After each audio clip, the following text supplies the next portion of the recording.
4 PM news network में दोस्तों आपका स्वागत है। मैं हूं आपके साथ राशिद ज़हीर। बीजेपी के मंत्रियों में एक ऐसी होड़ मच गई है, जब ये पहले कभी किसी बात का जवाब देना पसंद नहीं करते थे, अब एक के बाद वीडियो जारी कर रहे हैं। ऐसा हो रहा है दोस्तों कि जैसे कोई आदमी पीछे से बैठ करके मोदी जी को कमज़ोर कर रहा है। हरदीप पुरी को ज़रूरत नहीं थी, ये मैंने कल भी बताया आपको, लेकिन बार बार वो सफाई दे रहे हैं और मोदी जी और मोदी का मंत्रिमंडल या अनिल अंबानी उन एप्स्टीन फाइल पर घिरे हुए दिखाई देते हैं। हरदीप पुरी बार बार सफाई दे रहे हैं। शुरू में कुछ और बोल रहे थे, अब कुछ और बोल रहे हैं। और गोदी मीडिया के एंकर उनके पक्ष में ऐसे उतर आए हैं कि जैसे मैंने आपको कहा, बल्कि मैं तो एक मीम देख रहा था, जेफरी एप्स्टीन को संस्कारी बलात्कारी बता रहा था। ये गुजरात के समय भी हुआ था। खैर, पीयूष गोयल भी आने लगे, तरह तरह जगह जगह जाने लगे, निशिकांत दुबे कुछ बोलने लगे। मतलब कहने का मतलब यह है कि जो भारतीय जनता पार्टी के नेता ज़्यादातर मसलों पर चुप रहते थे और ईजिली गुजार दिया करते थे समय को, और खबरों को कहीं और पलट दिया करते थे, अब उनके मंत्रियों ने आकर के एक के बाद एक मोदी की सरकार की कुछ जड़ें से हिला दी हैं। पीयूष गोयल जवाब देते नहीं बन पा रहा है किसानों के मद्देनजर। राहुल गांधी ने अपनी वीडियो जारी करके वीडियो का जवाब वीडियो से होश उड़ाकर रख दिए। और मैंने आपसे कहा, पुरी साहब पेट्रोलियम मंत्री, पहले शायद मेरे ख्याल से नगर विकास भी था उनके पास कुछ, और अगर अलग उन्होंने भी आकर के सफाइयाँ देनी शुरू कर दी हैं। निशिकांत दुबे कुछ और बोल जाते हैं। ऐसा लग रहा है दोस्तों कि जैसे मोदी जी के पीछे कोई पड़ गया है। मैंने आपको कल एक वीडियो बनाया था, उसमें आपने शायद देखा हो। मैंने कहा था कि बजट सत्र में अमित शाह जी आए थे, उसके बाद वो संसद में तो आए लेकिन सदन में नहीं आ रहे थे, और उसके बाद कितनी गलतियां हुई हैं ये मैंने कल के वीडियो में बताया आपको। किरण रिजिजू किस प्रकार से अपनी बात से पीछे हटे। मैंने आपको बताया राजनाथ सिंह ने कैसा मुद्दा दे दिया। मुझे ऐसा लग रहा है दोस्तों कि शायद मोदी जी के पीछे कोई पड़ गया।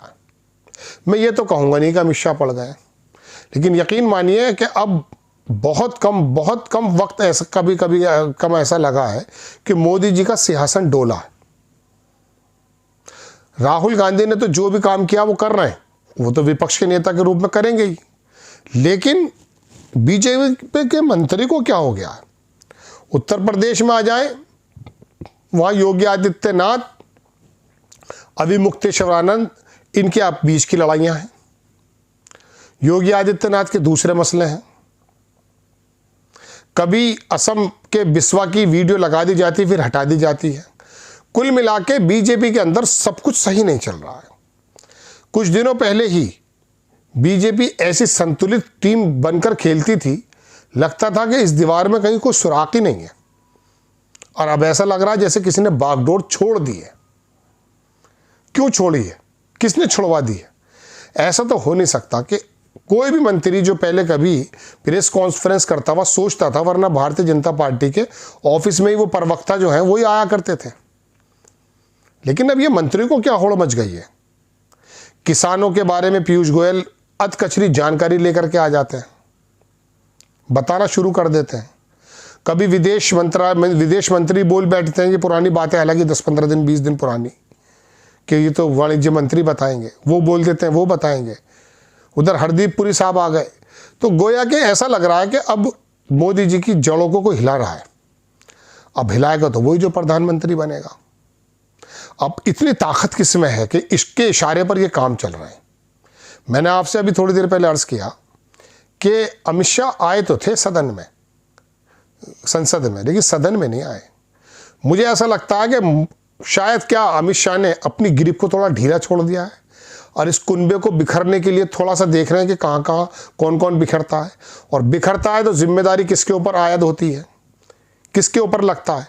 कुल मिला के दोस्तों मोदी जी के कार्यकाल में 11-12 साल में ये वक्त जो आया है, इतना शदीद, इतना ज़्यादा सीरियस उनके पद पर बने रहना पहले कभी नहीं था। आरएसएस तो कोशिश करके हट गया था, लेकिन मुझे ऐसा लगता है बहुत बड़े ताकतवर मंत्री ने बीजेपी के नेताओं की लगामों को खोल दिया। अब वो अपने अपने तरह से बैटिंग कर रहे हैं तो फंस भी रहे हैं। मैंने एक एपिसोड बनाया, उसमें देखिए कि पीयूष गोयल की वीडियो के जवाब में राहुल गांधी ने जो कपास के किसानों को लेकर के अपने 1-1.25 मिनट का एक वीडियो बना दिया है, 1.5 मिनट का, उसका जवाब नहीं बन पा रहा किसी बीजेपी के मंत्री के पास। पहले ऐसा नहीं हुआ करता था। पहले इनके पास एक फौज थी बार्किंग डॉग्स की, जो नोएडा के न्यूज चैनल में बैठ करके बोलते रहते थे, बड़े बड़े मुद्दों को दूसरी तरफ डाइवर्ट करने में माहिर थे। लेकिन अब ये खुद उतर आए हैं, तो इससे बिल्कुल साफ नजर आ रहा है कि किसी एक मंत्री ने, किसी एक बड़े नेता ने इनकी लगामों को ढीला कर दिया, ताकि अंदर की जो गांठें हैं वो खुली हुई नजर आ जाएं। और ऐसे में इसके बरक्स राहुल गांधी बड़े कसे हुए और मंझे हुए नजर आ रहे हैं। वो पंजाब पर अगर अपनी पूरी कस रहे हैं, तो असम के अंदर भी उन्होंने कस दिया है। DK शिव कुमार और वो बघेल असम की जिम्मेदारी सौंप दी है, बघेल को पंजाब की जिम्मेदारी सौंप दी है। उनका एक ऐसा विश्वास उन लोगों पे आ गया है जो पहले भारतीय जनता पार्टी के माध्यम से या संस्थाओं के माध्यम से, या तो बेटा जेल में गया या वो खुद जेल में गए। समझ रहे हैं, शिव कुमार तो खुद गए थे। तो ऐसे खूंखार, कह सकता हूं कि बिल्कुल एग्रेसिव लोगों को सामने खड़ा कर दिया है राहुल गांधी ने, और ऊपर से फिर ये बीजेपी की खुली हुई गांठ है।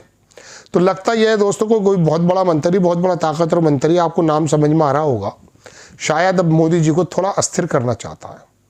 क्योंकि ये वाले मसले उनको मालूम है कि जब खुलेंगे, अभी 35 लाख पेपर तो आ गए, 3 मिलियन पेपर और हैं जिनके बारे में राहुल गांधी ने कहा बहुत माल है। तो उसके बाद दोस्तों आपको भी अंदाज़ा हो जाएगा। वैसे आपकी आदत में से, भारतीय लोगों की आदत ये भी है भी कि वो थोड़ा सा बदलाव भी चाहते हैं, चाहे काम कोई कितना भी अच्छा कर रहा हो। मैं ये नहीं कह रहा कि बीजेपी काम अच्छा कर रही है, लेकिन मैं बताना चाहता हूँ आपको कि ये आदत भी होती है। बहरहाल मैं आपकी नज़र इस तरफ दिलाने आया था कि ये बीजेपी के मंत्री अचानक, जैसे एक रेवड़ नहीं होता, रेवड़ बकरियों का, उसको अगर क्या कहते हैं, लकड़हारा, उसको जो चराने वाला होता है, वो अगर उसको हट जाए तो वो पूरा का पूरा रेवड़ बिखर जाता है। बीजेपी का पूरा रेवड़ बिखरता हुआ नजर आ रहा है, और इसका नुकसान भारतीय जनता पार्टी को नहीं, प्रधानमंत्री मोदी को नजर आ रहा है। और ऐसे में किसने इजाज़त दी है, अंदाज़ा लगाया जा सकता है, क्योंकि योगी आदित्यनाथ तो प्रदेश तक ही सीमित है। एक ऐसे व्यक्ति को आप सोच सकते हैं जो बहुत ताकतवर व्यक्ति है मोदी जी के बाद। आपको खबर कैसी लगी, अपनी राय कमेंट्स बॉक्स में ज़रूर दीजिएगा। चैनल को सब्सक्राइब कीजिएगा, शेयर कीजिएगा। नेक्स्ट टाइम में किसी खबर के साथ हाजिर होता हूँ। जय हिंद।